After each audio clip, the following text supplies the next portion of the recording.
नमस्कार, आप देख रहे हैं कैपिटल हेडलाइंस और ये है कैपिटल हेडलाइंस का लाइव शो। और जैसा आप जानते हैं कि हर दिन लाइव शो में हम करते हैं एक खास बात, किसी खास मुद्दे पर चर्चा करते हैं। और आज जो खास बात हम करने आए हैं, इसके लिए खास मेहमान सीधे आगरा से हमारे साथ जुड़ रहे हैं। सीनियर जर्नलिस्ट हैं, वकील भी हैं। और सौभाग्य की बात है कि हम लोगों ने साथ में ही केएमआई, जो आगरा यूनिवर्सिटी का बड़ा फेमस पत्रकारिता का इंस्टीट्यूट है, वहां से पढ़ाई की है। और ये आगरा में ही और आगरा के आसपास के इलाकों में तो दखल रखते ही हैं, देश दुनिया की खबरों पर भी इनकी नजर रहती है। और आज का मुद्दा जो हम उमेश यादव जी हमारे साथी जिनसे चर्चा करने जा रहे हैं, वो राहुल गांधी जी के बारे में बात करेंगे, जो कि अमेरिका के दौरे पर हैं। और जब से वो लोकसभा में विपक्ष के नेता बने हैं, तब से उनका ये पहला यूएस दौरा है। और वहां जो उनका इंट्रोडक्शन कराया सैम पित्रोदा साहब ने, जो ओवरसीज कांग्रेस के सर्वे सर्वा हैं, उन्होंने कहा कि राहुल गांधी पप्पू नहीं है। निश्चित तौर पर ये उनका बयान है कि वो पप्पू नहीं है। और उन्होंने ये आरोप लगाया, दावा किया कि करोड़ों रुपए भारतीय जनता पार्टी ने खर्च किए हैं उन्हें पप्पू साबित करने के लिए, उनकी इमेज एक बिल्ड करने के लिए। लेकिन आज उस इमेज की बात नहीं हो रही है। राहुल गांधी ने वहां जाकर जो कुछ कहा है, उन्होंने बहुत सारी बातें की, अपना विजन रखा। वो वहां पर भारतवंशी लोग जो है, यानी जो डायस्पोरा है, इंडियन डायस्पोरा, उससे उन्होंने मुलाकात की। 3 दिन का उनका दौरा है, आज उनके दौरे का दूसरा दिन है। लेकिन भारत में पहले दिन जो वो वहां जाकर बोले हैं राहुल गांधी, पूरे दिन उसी की चर्चा होती रही। क्योंकि भारत में और अमेरिका के टाइम में लगभग 10-11 घंटे का डिफरेंस है। तो जिस समय वहां दिन होता है, यहाँ रात हो रही होती है। तो राहुल गांधी जो कुछ बोले, सुबह लोगों को पता चला और प्रतिक्रियाओं का दौर शुरू हो गया। खास तौर पर भारतीय जनता पार्टी के नेता जबरदस्त प्रतिक्रिया दे रहे हैं राहुल गांधी जो वहां बोले हैं। और ये पहली बार नहीं है। जब भी राहुल गांधी कोई विदेश का दौरा करते हैं, भारत से बाहर जाते हैं, वहां लोगों से मिलते हैं, बात करते हैं, और जो कुछ वो बोलते हैं उसको लेकर भारत में तीखी प्रतिक्रियाएं आती हैं। खासतौर पर भारतीय जनता पार्टी की तरफ से कांग्रेस के लोग डिफेंड करते हैं, क्योंकि राहुल गांधी अपना विजन जो इंडिया की जमीन पर रखते हैं, उसी तरह की बातें वो वहां जाकर करते हैं। लेकिन जब वो विदेश में बोलते हैं तो उसे कई चीजों से जोड़ा जाता है, कई चीजों से उसकी तुलना भारतीय जनता पार्टी के लोग करते हैं। राहुल गांधी काफी लंबा बोले हैं, पूरी बातें तो हम आपको सुना नहीं सकते। लेकिन जो उन्होंने कहा है, जिन बातों को लेकर ज्यादा प्रतिक्रियाएं आ रही हैं, ज्यादा रिएक्शन आ रहे हैं, जिनको मुद्दा बनाया जा रहा है, वो बातें आपको संक्षेप में सुना देते हैं। उसके बाद उमेश यादव जी हमारे साथ हैं, इनसे भी हम बात करेंगे। जी, कांग्रेस नेता राहुल गांधी अमेरिका के दौरे पर हैं। टेक्सास के डलास के एक कार्यक्रम में उन्होंने आरएसएस और पीएम नरेंद्र मोदी पर निशाना साधा। the RSS believes that India is one idea, and we believe that India is a multiplicity of ideas. Rahul Gandhi कह रहे थे कि आरएसएस की सोच है कि भारत एक विचार है और हम मानते हैं कि भारत विचारों की बहुलता है। राहुल गांधी ने पीएम नरेंद्र मोदी पर भी सवाल उठाया। The fight was crystallized in the election when millions of people in India clearly understood that the Prime Minister of India is attacking the Constitution of India. Rahul Gandhi कह रहे थे कि चुनाव में ये संघर्ष स्पष्ट हो गया जब भारत के लाखों लोगों ने समझ लिया कि भारत के प्रधानमंत्री भारत के संविधान पर हमला कर रहे हैं। राहुल गांधी के इन बयानों को लेकर बीजेपी के नेता उन्हें घेर रहे हैं। कांग्रेस नेता राहुल गांधी 3 दिन के अमेरिका दौरे पर हैं। वहां उन्होंने चीन का जिक्र करते हुए जो कहा, उस पर बीजेपी उन्हें घेर रही है। The West has an employment problem. India has an employment problem. But there are many countries in the world that don't really have an employment problem. Rahul Gandhi कह रहे थे कि पश्चिमी देशों में रोजगार की समस्या है, भारत में रोजगार की समस्या है, लेकिन दुनिया के कई देशों में रोजगार की समस्या नहीं है। चीन में निश्चित तौर पर रोजगार की समस्या नहीं है। राहुल गांधी के बयान को लेकर बीजेपी के कई नेता उन पर हमलावर हैं। इनमें असम के सीएम हेमंत बिस्वा शर्मा भी हैं। वो हमेशा भारत को नीचे दिखाने का और चाइना को एक बहुत बढ़िया नेशन का हिसाब से प्रोजेक्ट करना चाहते हैं। लेकिन चाइना में डेमोक्रेसी नहीं है, चाइना में लोगों का रिलीजियस फ्रीडम नहीं है। क्या राहुल गांधी उनका बारे में भी कहीं कहीं जाके बोलते हैं? कांग्रेस नेता राहुल गांधी ने अमेरिका के डलास में चीन, आरएसएस और पीएम नरेंद्र मोदी को लेकर जो कहा, उसे लेकर बीजेपी उन पर हमलावर है। केंद्रीय मंत्री गिरिराज सिंह ने कहा कि राहुल गांधी को इतिहास को जानना चाहिए। आरएसएस को जानने के लिए राहुल गांधी को कई जन्म लेना पड़ेगा। देशद्रोही कोई आरएसएस को नहीं जान सकता। जो बाहर में जाकर के देश की निंदा करे वो आरएसएस को नहीं जान सकता। राहुल गांधी लगता है भारत को बदनाम करने के लिए ही विदेश। वही कांग्रेस नेता पवन खेड़ा ने कहा कि कोई भी समझदार आदमी आरएसएस को जानने के लिए अपना समय बर्बाद नहीं करेगा। थोड़ा सा भी कोई बुद्धिमान व्यक्ति होगा वो क्यों आरएसएस को समझने में अपना समय बर्बाद करेगा? है क्या आरएसएस को समझने लायक? 100 साल का इतिहास उनका देख लीजिए तो एक खोखला इतिहास है जिसमें खोखली बातें की हैं, देश के विरोध में काम किया है, देश के खिलाफ षड्यंत्र रचा है। उमेश जी, आपने सुना, राहुल गांधी को भी सुना, उस पर जिस तरह के रिएक्शन आ रहे हैं भारतीय जनता पार्टी की ओर से, आपने उसको भी सुना। मीडिया इसको किस तरह से कवर कर रही है मैं ये भी बताऊंगा, लेकिन पहले, क्योंकि आप एक पत्रकार हैं, एक निष्पक्ष राय रखते हैं, आपका एक विजन है और आपने भी ये बयान सारे सुन लिए, क्या आप कहेंगे, पहला आपका रिएक्शन क्या होगा? बासल जी, राहुल जी ने पहली बार ऐसी कोई बचकाना हरकत नहीं की। राहुल जी जब भी बाहर जाते हैं उन्हें ये नहीं मालूम रहता है कि मैं क्या बोल रहा हूं, मुझे क्या बोलना है। इससे पहले भी अमेरिका गए, उन्होंने भारत के प्रति, भारत की संस्कृति के प्रति जो बात ठीक से रखनी चाहिए थी वो बात नहीं रखी। और जो उनके गुरु हैं उन्होंने खुद जब देश के बारे में उन्होंने अलग अलग तरीके के बताया कि भारत कितने तरीके के लोग रहते हैं, तो उन्होंने अलग अलग कंट्री का नाम लेके जोड़ा, जबकि देश, हमारा देश तमाम संस्कृतियों को समाहित करके तमाम धर्मों को साथ लेके चलने वाला देश है। लेकिन ये लोग अपनी बात रखते हैं तो हमारे देश की जो पहचान है उसको पीछे ढकेलने का काम करते हैं। जहां तक राहुल जी की बात है, राहुल जी अपने आप को अभी तक ठीक से स्टैंड नहीं कर पा रहे हैं और ये बात कांग्रेस भी समझती है।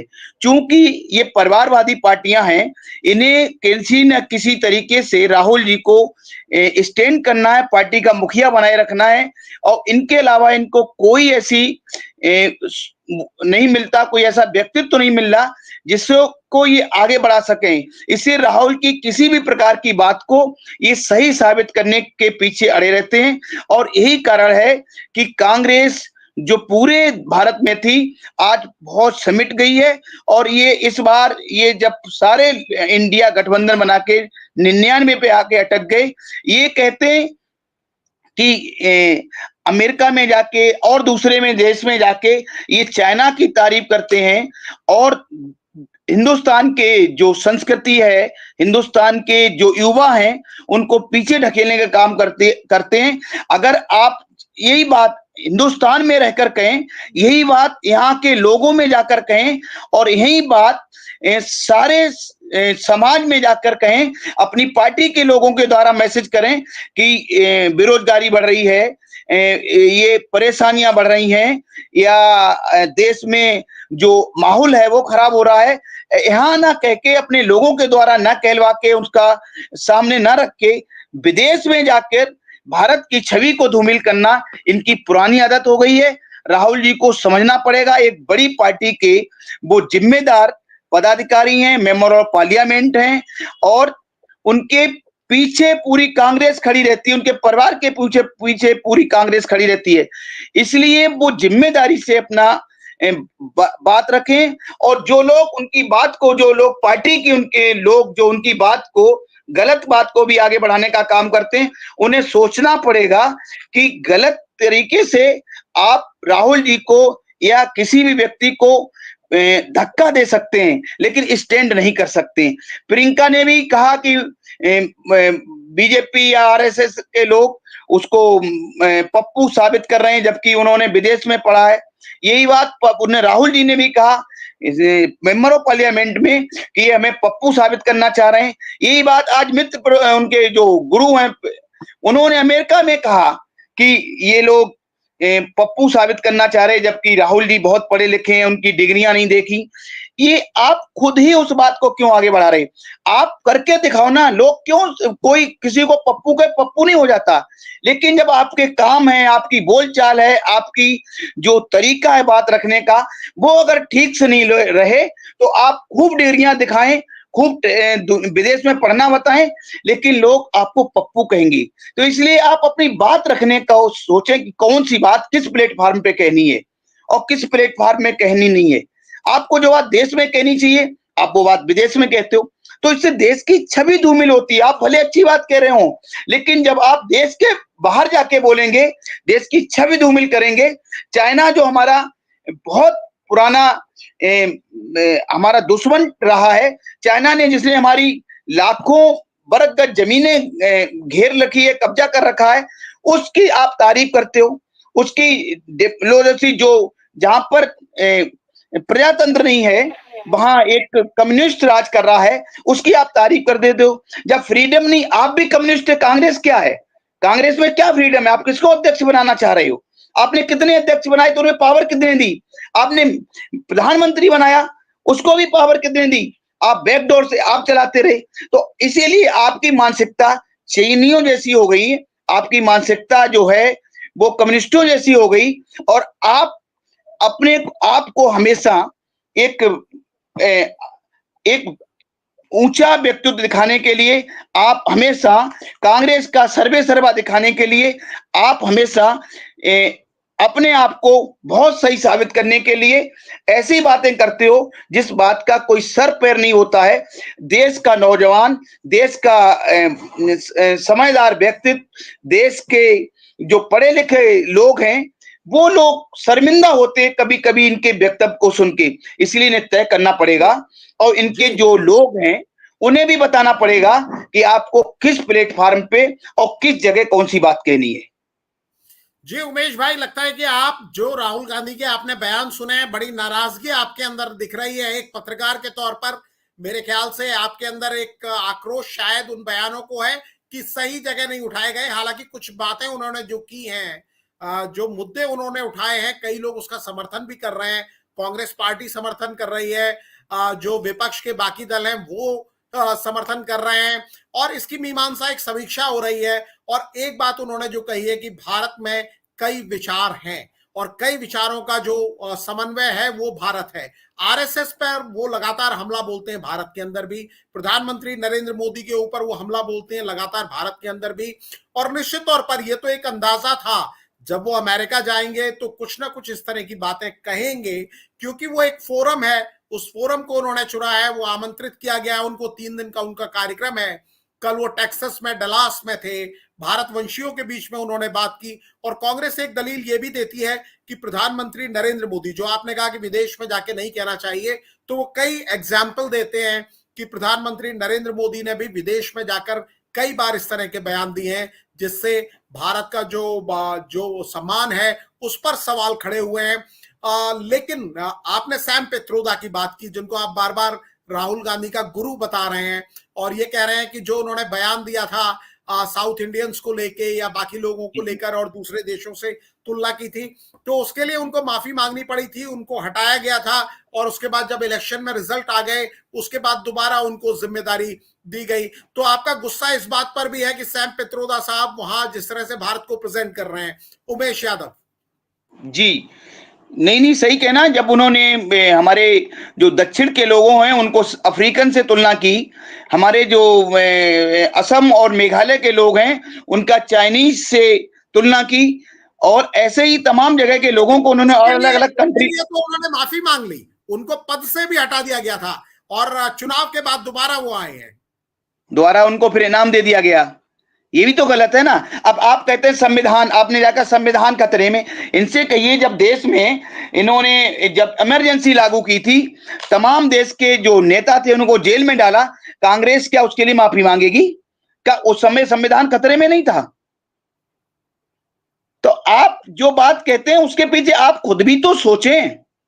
आपके पार्टी के लोग आपका साथ दे देंगे, जो लोग बीजेपी या जो और पार्टियां हैं उन्हें पसंद नहीं करते हैं वो आपको साथ दे देंगे, लेकिन जो एक सही आदमी जो किसी पार्टी का नहीं है, जो किसी संगठन का नहीं है, वो एक तो सही बात कहेगा। उसका जो सामाजिक ताना बाना है वो सभी पार्टियों के सभी लोगों के साथ है। सही और गलत का वो फर्क करता है, लेकिन जो किसी संगठन से पार्टी से जुड़े हुए वो सिर्फ वाहवाही करेंगे, चाहे आप सही कहो चाहे आप गलत कहो। ताली बजाने का काम है तो ताली बजाएंगे, लेकिन हमें देश के मान और सम्मान को एक दलील ये भी है उमेश भाई कि जो लोग विरोध कर रहे हैं, जैसे भारतीय जनता पार्टी, कई केंद्रीय नेता उनके हर बात का विरोध करते हैं, तो ये भी है कि मतलब राहुल गांधी कुछ भी बोले, कहीं भी बोले, जिनको विरोध करना है वो विरोध भी करेंगे।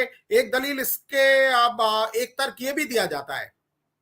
नहीं तो वो भी पार्टी के लोग हैं, जैसे कांग्रेस के लोग उनकी बात का समर्थन करते हैं, जैसे जो बीजेपी को पसंद नहीं करते हैं, आरएसएस को पसंद नहीं करते हैं, वो सोचते हैं राहुल के द्वारा ही अपना काम बनाया जाए। लेकिन राहुल को तो सोचना पड़ेगा कि वो एक जिम्मेदार पार्टी के, एक जिम्मेदार परिवार से, एक जिम्मेदार पार्लियामेंट के सदस्य होने के नाते उन्हें कौन सी बात किस प्लेटफॉर्म पे कहनी है, ये राहुल जी को तय करना, उनकी पार्टी को तय करना, उनके जो संगठन से जुड़े हुए लोग, उनके जो विचार को आगे बढ़वाने वाले लोग, बताने वाले लोग, उनको बताना है। ये राहुल जी को तय करना, तभी तो पार्टी का जो काफी समय से उसका जो उत्थान की जगह अवतरण हो रहा है, पीछे चलती जा रही है, उसके वोट बैंक में बहुत कमी आई है। आज क्या है, आप इंडिया गठबंधन बना के, चाहे समाजवादी पार्टी हो चाहे और पार्टियां हैं, उनके साथ मिलके आपने छोटी छोटी पार्टियों से मिलके आप 99 पे आए। आप एक जमाने में आप सर्वे सर्वा कांग्रेस के थे, आपकी पूरे इंडिया में कांग्रेस की ज्यादातर स्टेटों में सरकारें थी। आज आपकी इन्हीं कर्मों से, इन्हीं बातों से, इसी तरीके से देश को जो देश का माहौल है, देश की छवि है, उसे बाहर जाके खराब करने में नौजवानों में और समझदार लोगों में, जो लोग जिनके पार्टी और पॉलिटिक्स से अलग रहते हैं, उनके में आपके प्रति जो आप स्वयं अपने शब्द कह चुके हो, उसको वो लोग सोचते हैं कि शायद आप कहीं ऐसे तो नहीं है, आपकी डिग्रियां कैसी हैं ये आप जानते हैं, लेकिन आपको बात तो रखनी है। उमेश भाई, इस बार तो वो 52 से 99 पहुंचे हैं, लगभग दुगनी उनकी सीटें हो गई हैं और भारतीय जनता पार्टी की सीटें कम हुई हैं। तो इस बार तो आपको कम से कम चुनाव नतीजों को देखते हुए राहुल गांधी की तारीफ करनी चाहिए। आप पुरानी चीजों को याद कर रहे हैं। आप ये देखिए कि 2019 में वो केवल 52 सीटों तक सिमट गए थे, 2014 में वो 44 सीटों पर सिमट गए थे, अब तो लगभग 100 तक वो पहुंच गए। मतलब लगातार उनकी तरक्की हो रही है। भारत जोड़ो यात्रा के बाद उनकी स्थिति बेहतर हुई है, और जो जमीन से रिपोर्ट आ रही है, जैसे हरियाणा से भी आ रही है, बाकी राज्यों से भी आ रही है, कांग्रेस हर जगह अपने आप को बेहतर पोजीशन में होने का दावा कर रही है, और आप कह रहे हैं कि वो सिमटती जा रही है, उसका वोट बैंक कम हो रहा है। बादल जी, ये महाराष्ट्र में गठबंधन ना करते, उत्तर प्रदेश में गठबंधन ना करते, हरियाणा में गठबंधन ना करते, आप पार्टी जो दिल्ली में आपकी विरोधी आपकी सरकार को ले गई, जिसने शीला दीक्षित को मुख्यमंत्री पद से हटना पड़ा, आप उनके साथ आपको समझौता करना पड़ा। ऐसे सारे लोग मिलके चुनावी समीक्षा किसी और दिन करेंगे। आज राहुल गांधी के अमेरिका दौरे के बारे में बात कर रहे हैं हम और आप। आपका अपना एक विजन है, कांग्रेस पार्टी का एक तर्क है, भारतीय जनता पार्टी के लोग क्या कह रहे हैं ये हमने सुनाया। अखबार, मीडिया, भारतीय मीडिया इसको किस तरह से कवर कर रहा है, थोड़ी सी चर्चा हम उसकी भी कर लेना चाहते हैं। फिर हम उमेश जी का प्रतिक्रिया लेंगे। दैनिक भास्कर आपके इलाके का ही अखबार है, एक चर्चित अखबार है, उसने हेडिंग दी है, अमेरिका में राहुल बोले सब कुछ मेड इन चाइना, ये हेडिंग लगाई है। इसलिए भारत में रोजगार की दिक्कत, उन्होंने भारत में रोजगार की दिक्कत को चाइना से जोड़ा है कि सब कुछ यहाँ मेड इन चाइना मिल रहा है, इसलिए दिक्कत है रोजगार की। एक सवाल ये कई लोग उठाते हैं, और पित्रोदा ने कहा, जिन्हें आप बार बार गुरु कह रहे हैं राहुल गांधी जी का, पता नहीं वो गुरु है या नहीं है, लेकिन आप उनको गुरु के ही रूप में पुकार रहे हैं। तो राहुल के पास विजन वो पप्पू नहीं है। ये पप्पू वर्ड जो आज सुबह से चल रहा है, जिसका 2-3 बार जिक्र उमेश यादव जी ने भी कर दिया, इसकी देन आज की तारीख में, पहले कौन था ये सब जानते हैं, लेकिन आज की तारीख में सैम पित्रोदा साहब ही हैं। और अखबार लिखता है कि राहुल गांधी विपक्ष के नेता के तौर पर पहली बार विदेश के दौरे पर है, जैसा हमने बताया। और संडे को उन्होंने अमेरिका के टेक्सास में 2 कार्यक्रमों में हिस्सा लिया। डलास में उन्होंने भारतीय समुदाय के लोगों से बात की। और राहुल गांधी ने इसके बाद जो बातचीत की उसमें कहा कि भारत में सब मेड इन चाइना है, चीन ने प्रोडक्शन पे ध्यान दिया है, इसलिए चीन में रोजगार की दिक्कत नहीं है। वो बाइट हमने आपको अभी थोड़ी देर पहले राहुल गांधी की सुनवाई भी थी। और सैम पित्रोदा ने उसी कार्यक्रम में कहा राहुल गांधी पप्पू नहीं है, वे पढ़े लिखे हैं और किसी भी मुद्दे पर गहरी सोच रखने वाले स्ट्रेटेजिस्ट हैं। तो ये सैम पित्रोदा ने कहा। राहुल गांधी ने विपक्ष के अपने रोल पर भी बात की। ये बताया है अखबार ने, और अखबार ने बताया कि राहुल गांधी ने वहां बताया कि अमेरिका की तरह भारत में भी कोई राज्य दूसरे से ताकतवर नहीं है, कोई धर्म भाषा किसी दूसरी भाषा से सुपीरियर नहीं है। ये बात उन्होंने भारत की एक अच्छी तस्वीर की भी बात की है उन्होंने। और उन्होंने कहा है कि लोगों के विचारों को उनकी जाति, भाषा, धर्म, परंपरा या इतिहास की परवाह किए बिना जगह देनी चाहिए। और राहुल गांधी ने यह भी कहा कि संसद में अच्छे से सुनकर और समझकर जवाब देना होता है। मतलब वो बताते हैं कि समझ के और सुन के वो जवाब देते हैं। वहां जंग जैसी स्थिति होती है, लड़ना पड़ता है, कभी जंग मजेदार होती है, कभी सीरियस हो जाती है, ये शब्दों की जंग होती है। पार्लियामेंट में अलग अलग नेता आते हैं, बिजनेसमैन आते हैं, सभी पक्षों को सुनना होता है। तो ये उन्होंने दैनिक भास्कर ने इस तरह से उनका पहला दिन जो है दौरे का उसको समअप किया है। वो क्या बोले हैं ये उन्होंने बताया है। एनडीटीवी की जो वेबसाइट है एनडीटीवी की, उन्होंने भी इसको कवर किया है और उनकी हेडिंग है राहुल गांधी ने अमेरिका में दिया चीन पर ऐसा बयान कि आग बबूला हुए अनुराग और चिराग पासवान। अनुराग ठाकुर पहले मंत्री थे केंद्र सरकार में, पिछली सरकार जो नरेंद्र मोदी 2.0 थी, अब वो सांसद हैं, अब भी इस बार भी सांसद हैं, लेकिन इस बार मंत्री नहीं है।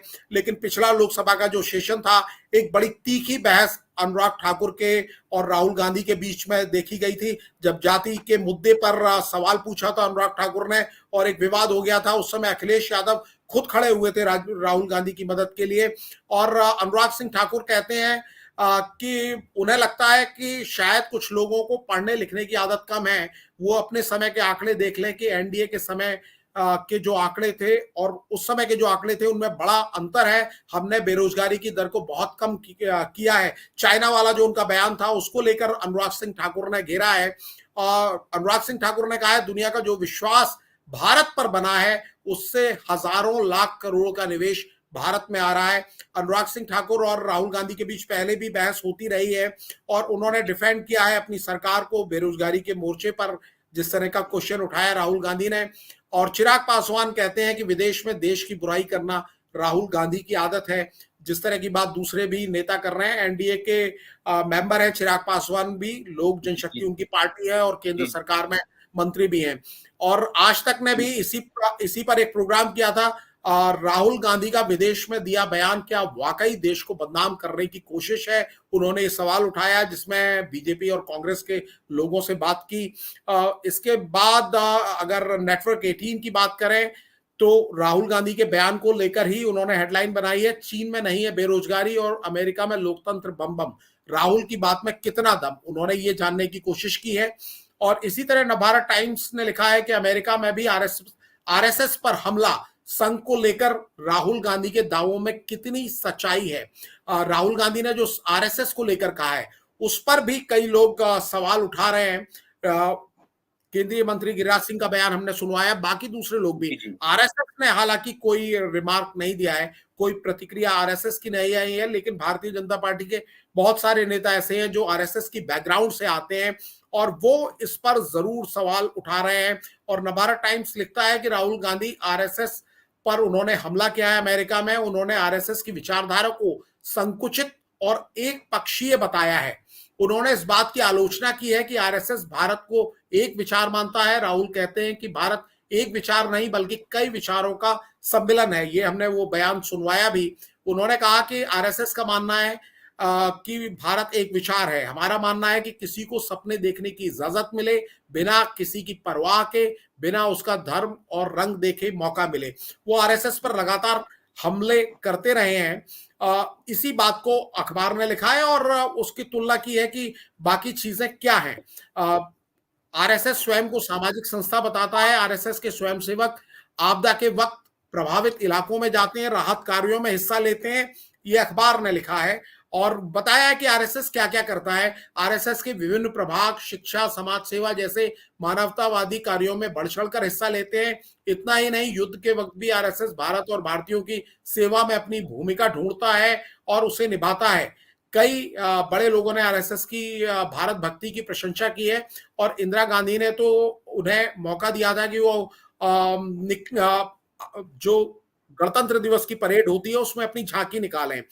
ये बीजेपी के लोगों के हवाले से अखबार ने लिखा है। तो ये इस तरह का कवरेज इनको मिल रहा है और दावों की परख भी हो रही है। उमेश जी, क्योंकि लंबा समय हमने आपका ले लिया है, चर्चा लंबी है, 3 दिन का दौरा है, आज उनके दौरे का दूसरा दिन है, तो अगर आप सम अप करें, क्योंकि कुछ बातें उन्होंने ऐसी भी की हैं जिन्हें लोग सही ठहरा रहे हैं, कुछ बात ऐसी हैं जिन पर वो सवाल उठाए जा रहे हैं।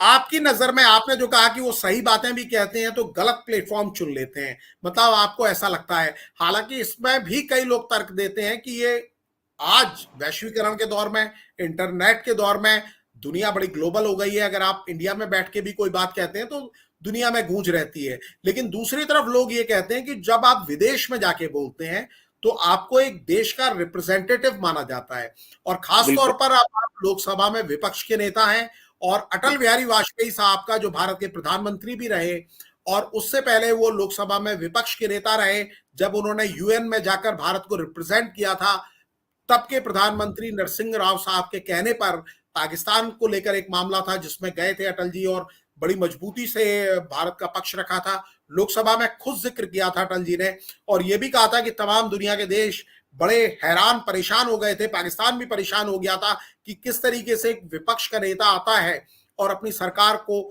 इन मोर्चों पर डिफेंड करता है। तो एक इस तरह के बड़े उदाहरण है। शायद उसको देखते हुए राहुल गांधी से भी अब उम्मीद की जाती है कि वो ज्यादा रखें, शायद आप इसीलिए आलोचना कर रहे हैं। कैसे आप और क्या कहना चाहेंगे इस पर? बासल जी, आपने सही कहा। हम जब एक पार्टी के लीडर हैं, पार्टी के जिम्मेदार पदाधिकारी हैं और मेंबर ऑफ पार्लियामेंट के साथ साथ आप विपक्ष के लोकसभा में नेता हैं, तो जब आप विदेश में जाओगे तो आप एज ए विरोधी पार्टी नहीं जा रहे हैं, आप देश का एक नेतृत्व कर रहे हैं। उस समय उसमें पार्टी नहीं है, आप देश के नेतृत्व करता है। तो आप जो भी प्लेटफॉर्म पे जो वहां गए, जो बात कहनी, उसमें देश के मान सम्मान की बात होनी चाहिए, ना कि देश के गौरव को गिराने की वाली बात होनी चाहिए।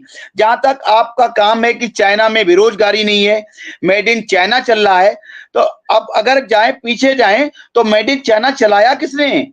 उन्हें परमिट किसने किया? उनका माल किसने मंगाना शुरू किया? इसका देश में विरोध हुआ तो आपने उनका साथ क्यों नहीं दिया? आप विदेश में जो बात कह रहे हैं मेड इन चाइना चल रहा, आप अपने पार्टी के लोगों से कहें, आप यही बात लोकसभा में कहें, यही बात आप जो स्टेटों में जाते हो वहां जाके कहें कि मेड इन चाइना खत्म होना चाहिए, तो आपको लोग तारीफ करेंगे, आपको लोग पसंद करेंगे, आप कहेंगे राहुल अच्छी बात कह रहे हैं।